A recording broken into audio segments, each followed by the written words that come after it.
ဟုတ်ကဲ့စနေညချမ်းလေးမှာထီထီမိမိဆွဲဖို့အမကောင်းဖော်တီကနေလော်ရီယန်နဲ့မာစီပွဲလေးကိုတပွဲကောင်းပြရွေးချယ်ပေးလိုက်ပါတယ်လော်ရီယန်ကကျွန်တော်တို့အိမ်ဝင်းဖောင်ကမစိုးပြောရမယ်လမ်းအောင်တောင်မှာကျွန်တော်2-1နဲ့ပြီးခဲ့တဲ့နှစ်ပွဲမြောက်လောက်ကသူနိုင်ထားတယ်အပွဲမှာတော့လည်းလမ်းကကျွန်တော်လော်ရီယန်ကို1ပလက်60လောက်ပဲပေးခဲ့တာဆိုတော့ဒီအပိုင်း2တော့တပွဲသား0-1နဲ့ကတ်နိုင်ထားပြီးတော့နောက်ဆုံးအဝေးကွင်း5ပွဲမှာ3ပွဲလောက်ကရှုံးထားတဲ့မာစီတို့အနေနဲ့1ပလက်20လောက်ဖွင့်လာတာကအရန်ကြီးကြီးပြော့တယ်လို့ကျွန်တော်တို့တော့ပြောလို့မရဘူးဘာလို့ဆိုတော့လော်ရီယန်ကအိမ်ဝင်းကောင်းတယ်မာစီကအဝေးကွင်းဒီအပိုင်းထင်တယ်လို့မကောင်းထားတဲ့အတွက်အရင်ပြောတယ်လို့ဒီစီတန်းပြောလို့မရဘူးလိုရီယန်ကကျွန်တော်တို့နောက်ဆုံးကစားခဲ့တဲ့3ပွဲမှာနှစ်ပွဲကရှုံးထားတယ်တစ်ပွဲသာတည်ဆိုတော့ဒီပွဲကကိုအိမ်ဝင်းလဲအားတန်တဲ့လျောက်ပေါ့နော်ကိုရဖို့တခြားပြန်ပြီးတော့အားထုတ်လာနိုင်တယ်ဆိုတဲ့အတွက်ပေါ့နော်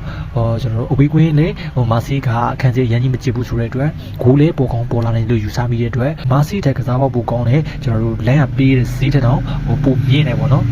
ပို့ပြီးတော့ပြားလေးတစ်လောက်သားနေတဲ့အတွက်ကျွန်တော်မာစီဘော်ဒီနဲ့ဘော်ဒီဝင်ရိုးလေးကတင်းတင်းနဲ့ကိုပေါင်းစီတဲ့လေးမှာရှိတဲ့အတွက်ကျွန်တော်ကိုရနိုင်ကြီးလဲနှစ်ဖက်လုံးမှာရှိတော့ကျွန်တော်မာစီကိုပိုလီကိုကြိုင်းနေတက်မိပါတယ်အိုင်မတ်ဒီဖိုက်3လုံးလေးဆော့ချင်တယ်ဆိုလို့ရှိရင်လေ2020ကလေးက agent တက်တန်းတစ်ချောင်းနာမည်ပြမရှိရည်တည်လာရေးကျွန်တော်စီမှာဒီကိုရီ24နိုင်ဒီပေါင်ကိုသူ့ပြထုံးနဲ့စိတ်ကြိုက်တာဆော့လို့ရပါတယ်အိုင်မတ်ဆိုလို့ရှိရင်30 10% ပေးပါတယ်ဖိုက်3လုံး sport e zone ဆိုလို့ရှိရင်75% ပေးပါတယ်ဒီလိုပြီးလို့လေကျွန်တော်လူတွေကိုလိမ်မှုများခေါ်တာမဟုတ်ပါဘူးသူ့မှာစီကတ်ချက်တွေရှိပါတယ်ဖိုက်3လုံး sport e zone ဆိုလို့ရှိရင် body သမားတွေမပေးပါဘူးကျွန်တော်မောင်းသမားတီးတန်ကိုပေးပါတယ်